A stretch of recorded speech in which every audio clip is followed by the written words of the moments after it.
होगा मसीहा सामने तेरे, फिर भी तू न बच पाएगा, तेरा अपना खून ही आखिर तुझको आग लगाएगा। अक्टूबर का महीना हमें अत्यंत प्रिय था। कारण था 18 और 31 अक्टूबर को दोनों बच्चों के जन्मदिन मनाए जाते थे, जिसमें से किसी एक के जन्मदिन पर बारी बारी से कहीं पहाड़ या रेगिस्तान की यात्रा की जाती थी। और फिर अक्टूबर या नवंबर में अक्सर सबसे बड़ा त्योहार दिवाली भी आता था। लेकिन इस बार कोरोना वायरस के कारण सब फीका था।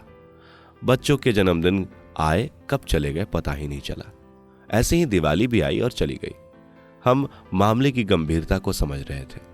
नवंबर 2020 में भारत में 5.4 मैग्नीट्यूड का एक और भूकंप आया।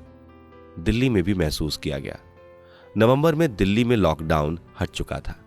उधर बड़ा भाई आश्चर्यजनक रूप से मकान बनवाने के लिए सहमत हो चुका था, परंतु कुछ ही दिन बाद उसने बहुत सी शर्तें रख दी। मां का संदेह ठीक था उसके बारे में। कुछ उदाहरण थे कि वो पहली मंजिल लेगा, जब तक मकान बनेगा तब तक का किराया मां देगी और मकान मैं ढूंढ के दूंगा। उसके घर के सामान का स्थानांतरण मैं करवाऊंगा, इसका सब खर्चा मैं दूंगा। उसके किराए का अनुबंध सीधे मेरे और मकान मालिक के बीच होगा। अपनी मंजिल पर वो अपनी इच्छा से काम करवाएगा, जो अधिक पैसे लगेंगे वो मैं दूंगा। लिफ्ट और सफाई का महीनावार खर्चा वो अपने हिस्से का नहीं देगा। और भी बहुत कुछ। मरता क्या ना करता। भूकंप के डर से उसकी सारी शर्तें हमने मान ली। यहां रुककर मैं सोचता हूं तो पाता हूं कि पैसा और महिलाएं भाई की दो सबसे बड़ी कमजोरियां थी। पैसे को उसने सबसे अधिक सम्मान दिया और महिलाओं को कभी सम्मान नहीं दिया। मेरे साथ इसका विपरीत हुआ। पैसा मेरे लिए जीने का एक माध्यम था बस। मेरे जीवन को जीने लायक बनाने में महिलाओं का बहुत बड़ा योगदान रहा। माँ, दीदी, बुआ, टीचर्स, मित्र, पत्नी इत्यादि। भाई बहुत ही कंजूस था। जैसे फिल्म में कन्हैया लाल को दिखाते हैं, उससे भी कुछ ज्यादा। उसका चमड़ी जाए पर दमड़ी न जाए का सिद्धांत था। अपने घर का झाड़ू पोछा खुद करता था ताकि सफाई वाली आंटी को पैसे ना देने पड़े। यहां तक कि उसने कूड़ा एकत्रित करने वाले कर्मचारी को भी हटा रखा था, जो सिर्फ 100 रुपए महीना लेती थी रोज कूड़ा उठाने का। कूड़ा भी वो खुद ही कहीं फेंक के आता था। पिछले कई दशकों से उसने अपनी मंजिल पर रंग रोगन भी नहीं किया था। 1-2 बार मैंने और मां ने अपने पैसों से उसे करा दिया था।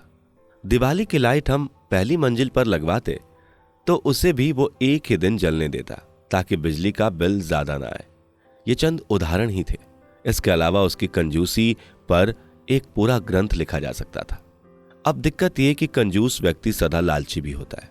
लालची को बहला के लूटना ठगों के लिए सबसे आसान होता है। ठगों ने उसे खूब लूटा।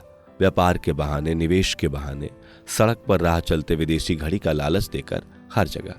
सारांश यह था कि मैं पूरब था तो बड़ा भाई पश्चिम, मैं उत्तर था तो वो दक्षिण।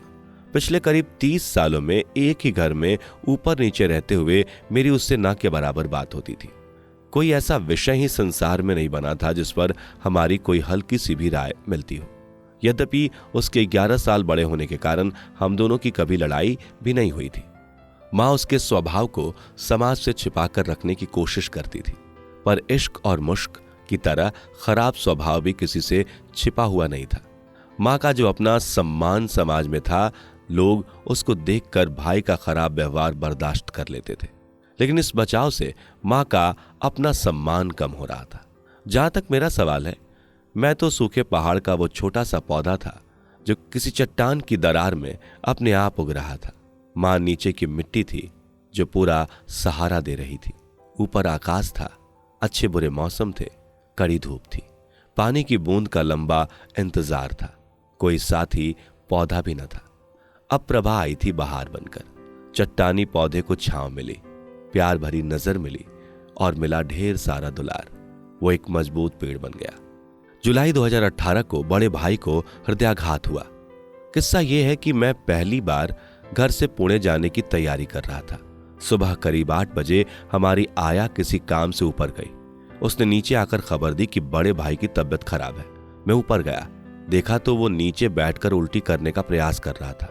मेरा चेहरा लाल हो चुका था, शरीर पसीने से भरा हुआ था। मैं देखकर समझ गया कि दिल का दौरा हो सकता है। उसकी पत्नी से पूछताछ की।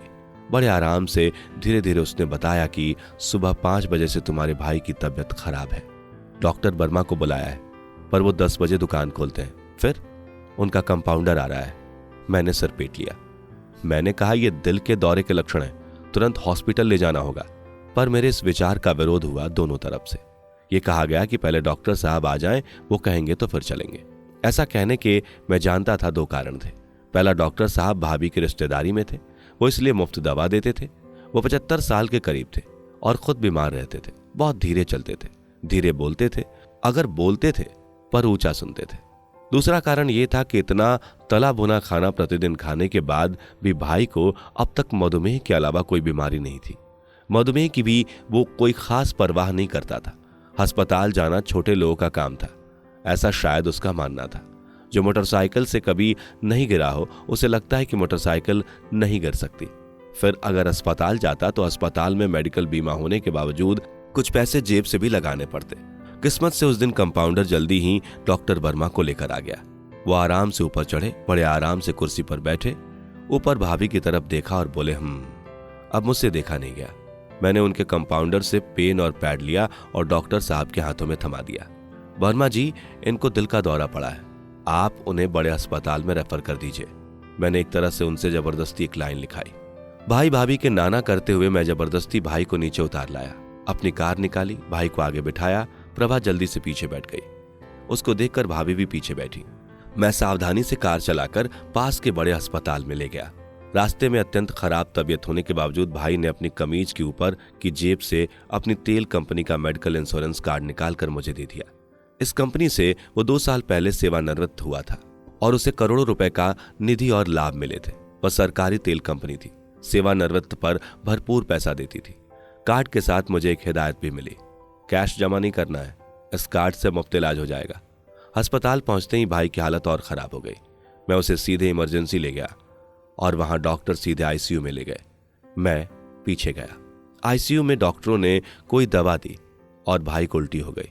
डॉक्टर ने मुझे बताया कि हृदयाघात है, जल्दी से रिसेप्शन पर फॉर्म भरिए, पैसे जमा कराइए, हम इतने में इनका प्राथमिक उपचार करते हैं। मैं स्वागत कक्ष की तरफ भागा, फॉर्म भरा, पैसे जमा करने के लिए भाई का कार्ड दिखाया। उसने स्वीकार करने से इनकार कर दिया।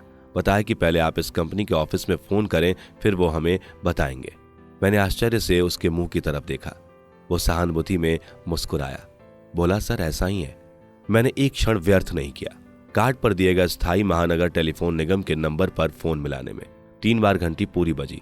चौथी बार किसी ने शायद रहम कर फोन उठा लिया। आपातकालीन स्थिति सुनकर बोला, मैडम छुट्टी पर हैं आज, आप कल फोन कीजिए। मैंने फोन काटा, अपना डेबिट कार्ड निकालकर पैसे जमा कराए। ऊपर आईसीयू में पहुंचा। डॉक्टर्स ने मुझे रिपोर्ट दिखाई।